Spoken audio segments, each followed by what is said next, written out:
Assalamualaikum warahmatullahi wabarakatuh. Pada kesempatan kali ini, saya Siti Nurfiana akan menjelaskan mengenai relationship, yaitu pertemanan serta percintaan pada masa lanjut usia. Asumsi relationship lansia. Terdapat asumsi menurut literatur gerontologis bahwa memiliki teman dan hubungan keluarga yang aktif itu lebih baik daripada tidak memilikinya. Namun, dalam penelitiannya, R.G. Adams dan Lisner 1995 menyadari bahwa tidak semua hubungan pribadi adalah hubungan yang baik, dan tidak semua interaksi sosial memiliki dampak positif bagi lansia. Dalam memahami keterkaitan antara hubungan pribadi dengan penuaan yang baik, maka diperlukan dekonstruksi persahabatan dan hubungan kekerabatan, memeriksa berbagai aspeknya, serta memahami bahwa sekadar menjalin hubungan tidak menunjukkan bahwa seorang tersebut mengalami penuaan yang baik.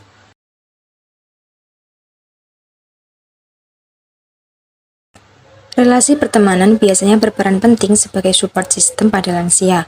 Relasi pertemanan dengan sesama orang dewasa yang tidak memiliki hubungan saudara dapat membantu mengembalikan kehangatan serta memberikan dukungan bagi lansia.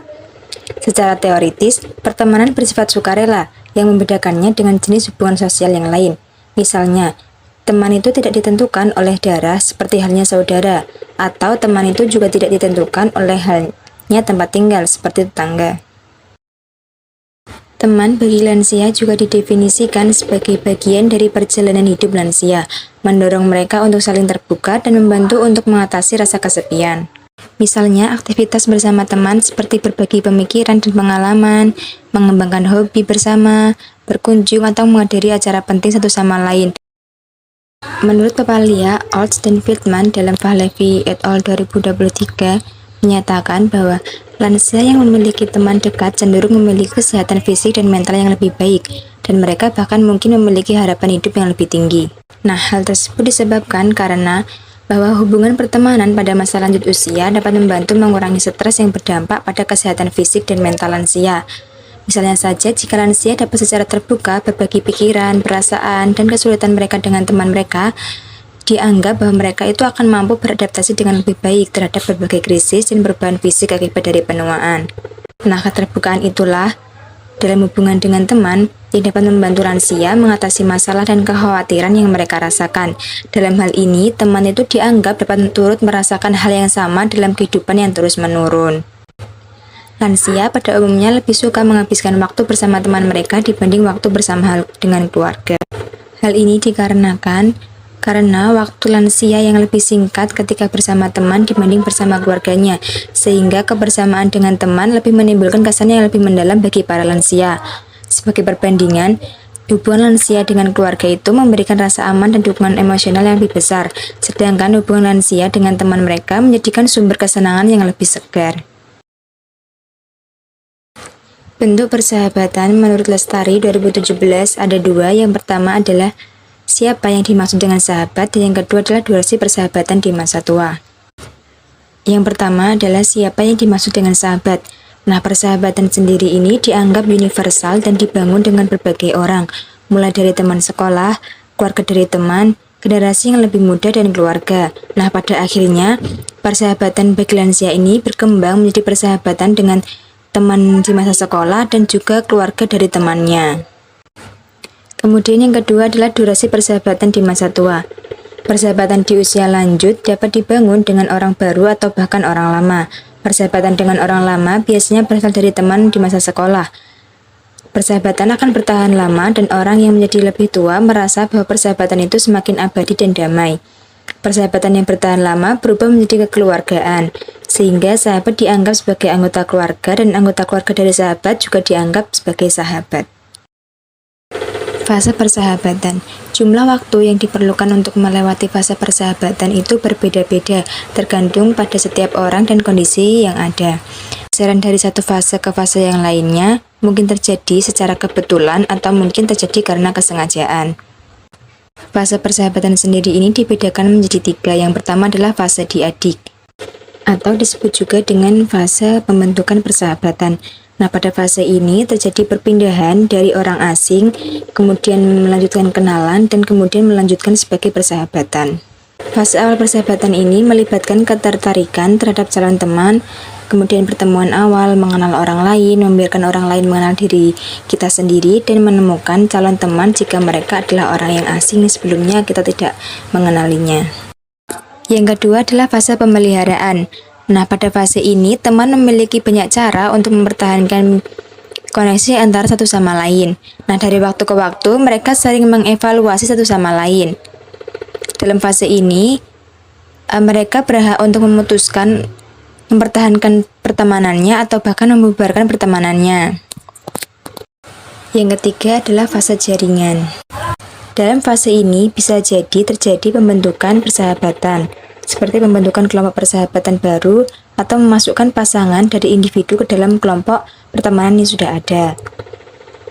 Selain itu, dalam fase ini juga dapat terjadi fase pemeliharaan, mencakup mempertahankan jaringan yang ada saat ini atau mengubahnya, atau bahkan membubarkan jaringan, yang berarti penghapusan satu atau lebih pasangan atau klaster atau bahkan jaringan.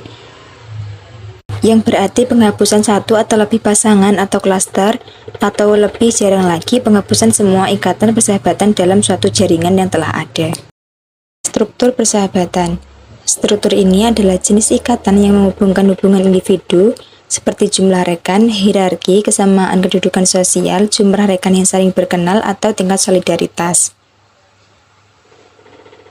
Nah, struktur persahabatan ini ada 4. Yang pertama adalah ukuran jaringan, yaitu jumlah orang yang dianggap teman oleh seseorang dan bukan merupakan kerabat.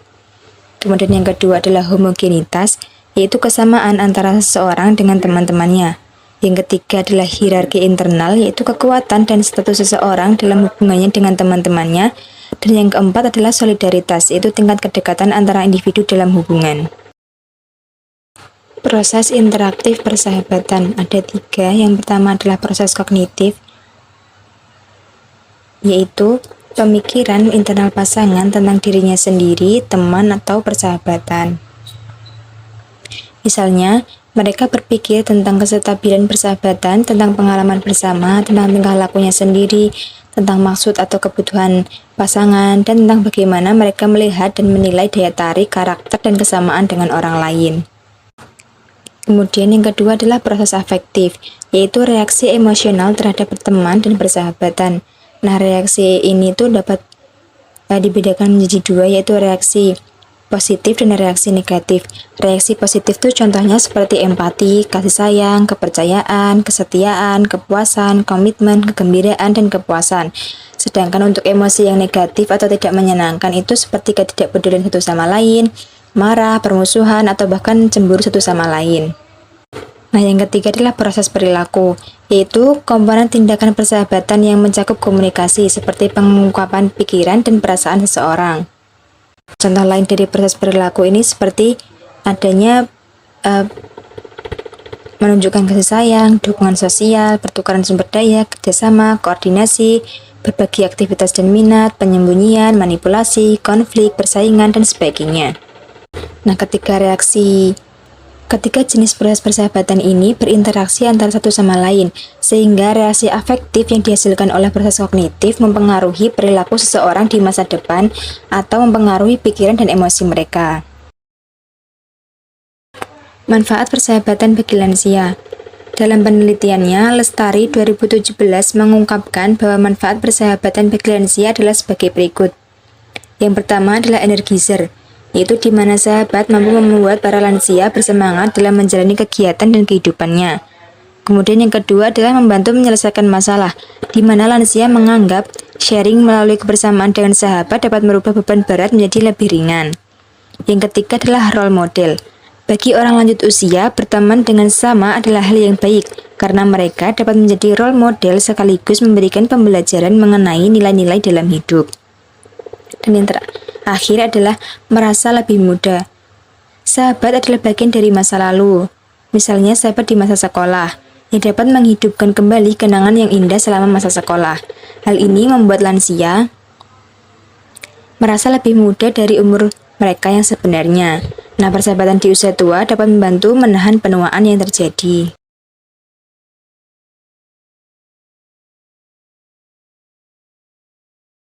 Nah, apa sebenarnya dimaksud dengan cinta?